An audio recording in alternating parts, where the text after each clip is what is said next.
Hello, fellow artists. Today I would like to do a little bit of painting, and I'm having a little bit of a dilemma.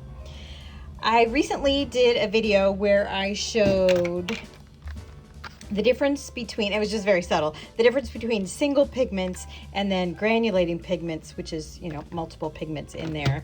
I would like to do a landscape painting with my watercolor tin, which I'm taking this with me on a trip, so look forward to seeing a video with this in the future, but they're not dry yet. And I have to take it on a plane, and I'm going to paint as soon as I get to Arizona. This is going to dry, so I don't need to worry about it, but I do have to fly before then. So I want to do the painting with the Arizona palette, but I'm not, that was all dramatic. Here, let me do it again.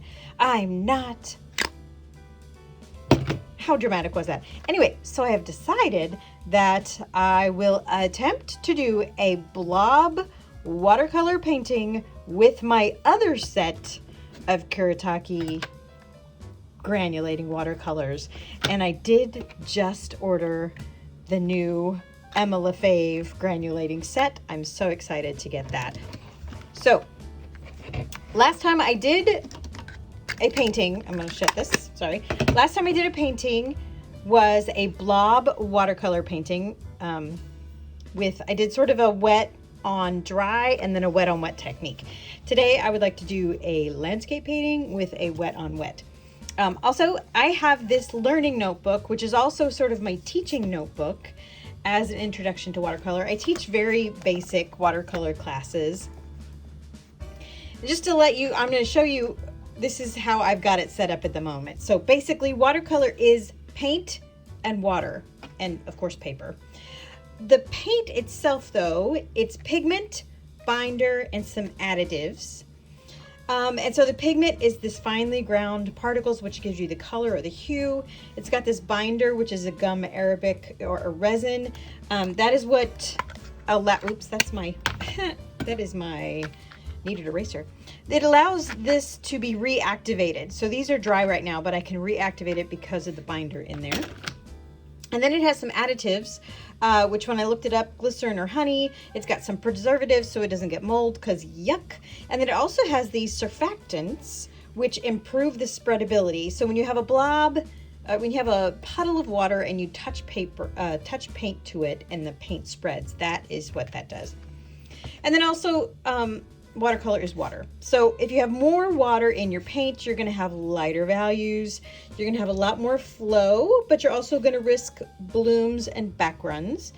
If you have less water, you'll have darker values and a little bit more control. I have a tendency to want to lean here in the more control, but I love the less control. So this is my constant struggle.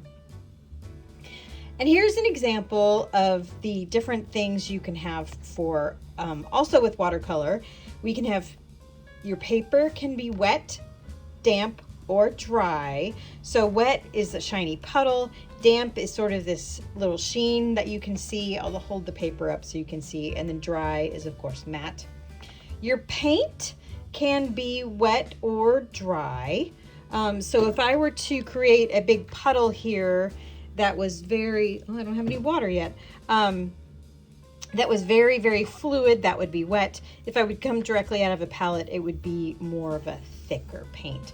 You're gonna get a lighter colors working from a puddle, typically, and darker colors working directly from the palette, typically.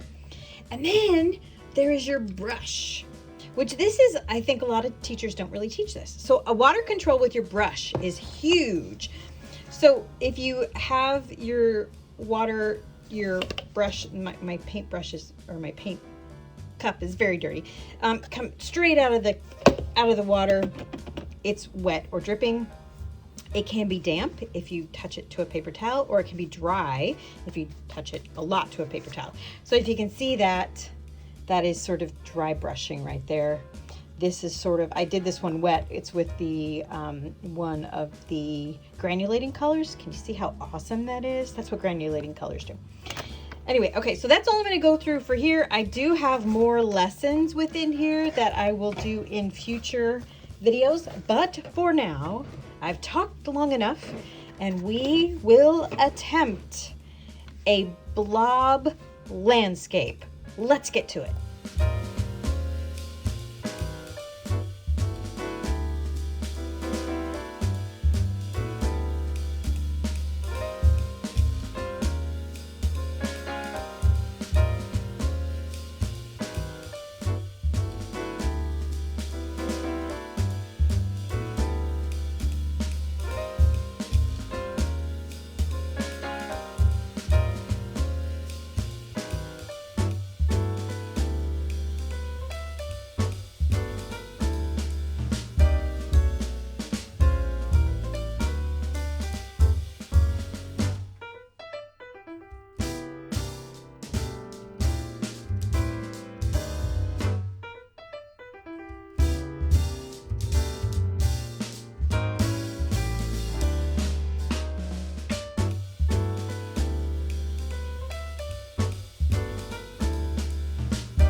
So now my painting has dried, and if you'll notice, we do have some watermarks here, and that is because when I put this paint down, it was a little bit drier. There was more paint there. There was more water here, and the water tends to flow, and then you get these edges. But since this looks kind of like a cloud, I'm extremely happy with it. I did struggle a little bit with it because it was so wet down here, but this is a blob, landscape. And so it's fine. It's totally fine. Just want to show off how awesome these granulating colors are.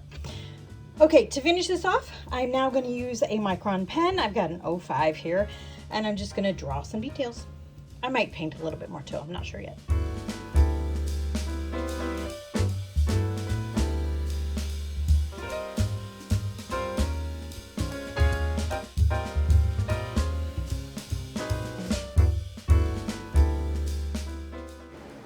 So this is a blob landscape. I have done these before, mostly in Arizona with some desert landscapes and stuff.